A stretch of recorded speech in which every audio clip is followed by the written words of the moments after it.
Идет специальная валютная операция. Сейчас всех пытаются загнать в историю о том, чтобы надо от долларов избавляться, это токсичная валюта, он никому не нужен, там доллар будет падать, евро будет падать, поэтому срочно несите, сдавайте доллары, идите, забирайте там как-то наличку, избавляйтесь от нее всеми возможными способами, иначе банки сами у вас эту наличку отберут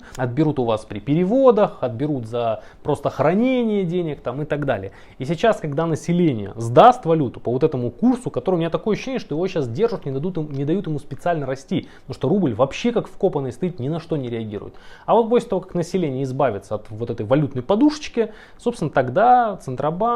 правительство начнет немножечко более точечный, более весомо действовать, и тогда мы увидим рост курса доллара на те проценты, которые я озвучивал чуточку ранее.